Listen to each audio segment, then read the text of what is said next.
Vamos em frente para mais uma pauta, que aqui a gente vai de uma maneira dinâmica. Espera aí, deixa eu só... agora é Flávio Dino, né? Flávio Dino está sentindo muito as críticas. Olha, eu vi ontem tweet, antes de ler aqui, né? Hoje é de segunda-feira, ontem foi domingo. Eu vi o Flávio Dino num domingo falar de segurança pública no Twitter. Tomei um susto, assim. O Flávio Dino tá falando de segurança pública. Você tá acostumado a ver o Flávio Dino ficar atacando. Falar de qualquer coisa, menos disso, né? Pessoal que investigou os amigos dele, aqueles de quem ele espera uma indicação do Supremo Tribunal Federal. Você vê o Flávio Dino se meter em tudo quanto é assunto, daquele jeito espalhafatoso dele. Falei, caramba, ele está falando sobre segurança pública. Mas aí é para quê? Para se defender. Não, olha, eu acho que na questão da segurança é preciso ter prudência, é preciso ter responsabilidade. Quer dizer, você vê que o sujeito não tem nada para entregar. Tem que pôr as mãos assim, Felipe, assim. Isso. Então vamos a essa pauta. Alvo de críticas por causa dos recentes casos de violência no Rio de Janeiro e na Bahia, o ministro da Justiça e Segurança Pública, Flávio Dino, anunciou hoje um pacote de combate às organizações criminosas. Falou que não tinha nada a ver. Cotado para ser indicado por Lula ao STF, Dino assinou uma portaria que libera o uso da Força Nacional no Rio e outra que prevê a destinação de 20 milhões de reais para a segurança pública da Bahia, que registrou mais de 70 mortes em confrontos policiais entre setembro e outubro. Operações policiais, né, que tem confronto com bandido. Durante coletiva mais cedo, o ministro tentou defender o governo Lula das críticas sobre o tema. Então vamos acompanhar, porque ele fez isso não só no Twitter, mas também em coletiva. Pode soltar.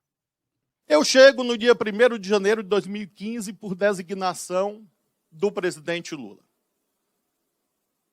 E vejo, perplexo, a cobrança reiterada de que em 2023 eu simplesmente pegasse essa lei e jogasse no lixo. Porque dizem esses que nós devemos ter um plano nacional de segurança pública.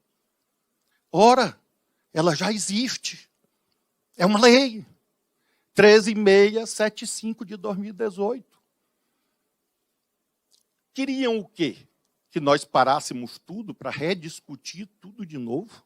Isso seria construtivo? Isso seria sério?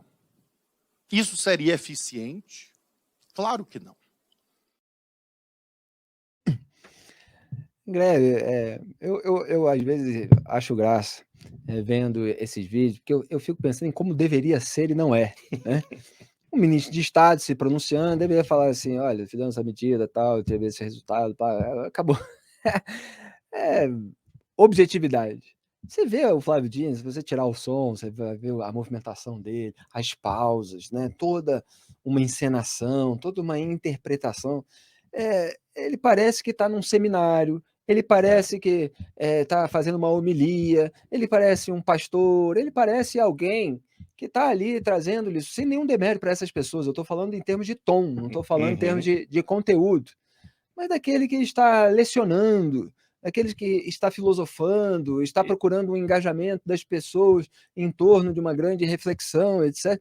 Ele não parece um ministro de Estado que está lá para apresentar um plano, está lá para apresentar o resultado, está lá para dizer quais são as medidas e o que aconteceu. Mas é tudo ao contrário, ele está lá dando um show, ele dá um comício, né, como ministro da Justiça e Segurança Pública. E dá uma bronca também, né, Felipe? Uma bronca. Tem um tom de bronca aos seus, né, moleques assim? levados. Como né? assim vocês estão me cobrando? Veja como é repetido isso.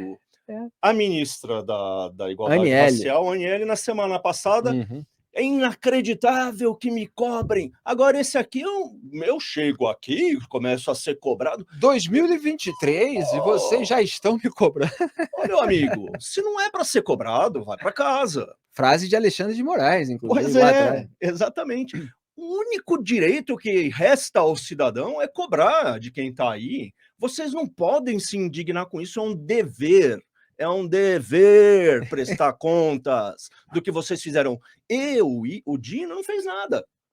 Não fez nada na segurança pública. Nada. Cara, a gente está em outubro.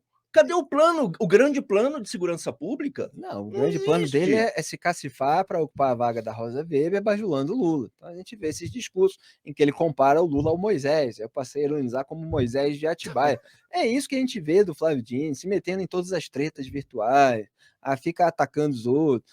Aí ele é criticado porque o Brasil vive uma insegurança total, com um domínio do narcotráfico em uma porção de localidades em que as pessoas ficam sob esse julgo, e com efeito, né, com um assalto, com furto, o cidadão paga imposto, ele ainda é roubado, então é como se fosse assaltado 2 vezes, as pessoas perdem vidas nesses tiroteios, fogo cruzado, etc, e o cara está lá tuitando.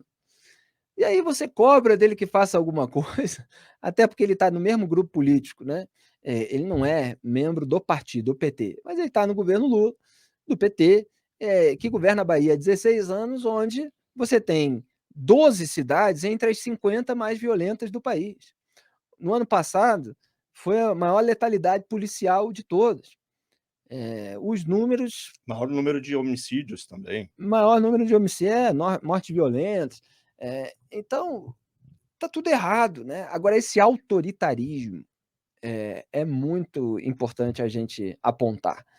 As pessoas que estão no poder e elas não aceitam a vigilância, você tem que ficar quietinho.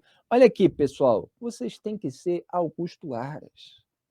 É isso que a Aniele está dizendo, é isso que o Flávio está dizendo, com outras palavras, eu estou traduzindo aqui para vocês.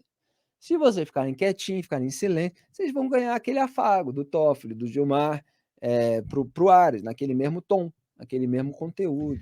Quer ver outra, Felipe? O Lula falando aquele negócio lá que ministro do Supremo não tinha que votar em público, não precisava saber o voto do ministro do Supremo. É o mesmo tipo de mentalidade. Exatamente. Que a autoridade pública não deve ser obrigada a ser transparente, não tem a que prestar expor as suas contas à razões, não tem sociedade. que prestar contas. Então, assim, é um desejo, é alergia à transparência, como a gente às vezes diz aqui, e é um desejo de passar sem escrutínio. Já que eu cheguei aqui, eu tenho razão. Ponto. Eu sou iluminado, Eu sou porque iluminado. eu consegui esse cargo. Em geral, são cargos por indicação política. Quer dizer, tem uma pessoa que o sujeito sempre bajula, sempre afaga, que colocou ele naquele cargo. Não há grandes méritos. E o Flávio Dino quer chegar a ministro do STF, passando pelo Ministério da Justiça e Segurança Pública, sem resolver nada da segurança pública. Eu apontei isso aqui na semana passada, isso está sendo repetido por alguns analistas nas redes sociais, da demeritocracia petista, porque a incompetência do Flávio Dino vai render para ele a maior boquinha do funcionalismo público, que é a caneta de ministro do Supremo Tribunal Federal, que recebe o teto do funcionalismo. É claro que no bolsonarismo ainda há várias exceções que ficam com os penduricais, vão somando salário, teto duplex, acabam ganhando até mais. Será que a mulher do Mas Dino é é o teto. advogada? Será? Boa pergunta, hein? O que ele vai... será que ela faz, hein? Aí já dá para formar um clube, Pô, né? aí já é só alegria, né? Só alegria. Há quem diga que alguns alvos aí de investigações, eles só podem se safar se eles contratarem os escritórios dos parentes, né? Deixa eu te perguntar uma coisa, Porque Felipe, eu não sei. Eu não prestei muita atenção, assim, na justificativa. Não prestei muita atenção, não vi a justificativa para o envio da Força Nacional para o Rio de Janeiro. Te parece uma medida necessária no Rio? O Rio está pior do que a Bahia nesse momento? O Rio, em termos de segurança pública, é terrível há décadas, né? Se lembrar que 5 governadores do Rio foram presos, você vê que a prioridade nunca foi resolver a questão de segurança pública, né? Sempre foi colocar dinheiro no bolso. Então o Rio ficou muito abandonado, até o próprio mercado, né? Cada vez mais. Eu sou um carioca vivendo em São Paulo, o mercado da comunicação, na maior parte, está aqui em São Paulo. E há outros setores também, em que os cariocas que estão crescendo na carreira, etc., estão vindo porque muitas empresas estão saindo do Rio de Janeiro. E a insegurança é um desses fatores também que prejudicam os negócios, né?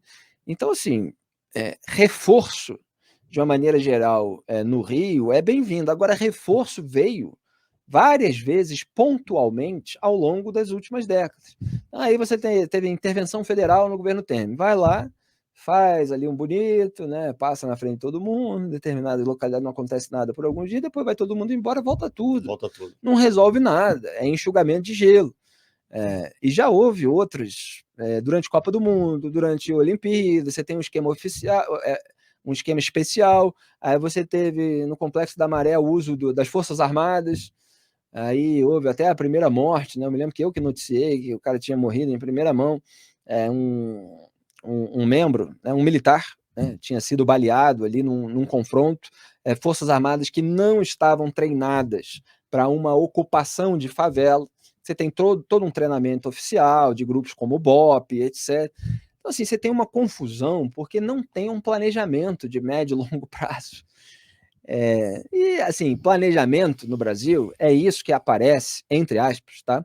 Quando uma autoridade é cobrada, ela não tem resultado para mostrar, não, criamos aqui uma comissão, criamos aqui um estudo e vamos aqui focar em vários itens. Por exemplo, aumento da eficácia, a polícia... Sim, mas isso é uma coisa óbvia, né? Precisamos aumentar a eficácia. Mas tá lá, se você for ver aí o que tem nesse projeto do Flávio Dino, são essas platitudes, entende? Ele está respondendo alguma coisa para gerar manchete, para fingir que, enfim, o governo está preocupado. Nós estamos no 10º mês, né? Sim, olha, já foram 9 meses, né? Estamos começando o 10º, né? São 3 meses só para o fim do ano. Não apresentaram nada. E nunca apresentaram quando estiveram no poder durante 14 anos, ou 16 na Bahia, né? 14 no governo federal. Então, assim, é muito grave, porque é o grupo que diz não ter descaso com a população para se contrastar ao bolsonarismo no caso da pandemia, na área da saúde. Mas olha o descaso na segurança pública, são vidas que se perdem também. Muito bem. Em outro momento, Flávio Dino alegou que há preocupações eleitorais nas queixas ao Planalto. Tem vídeo sobre esse ponto, produção? Solta aí. Nós estamos fazendo isso no Rio de Janeiro e o governador não votou no presidente Lula.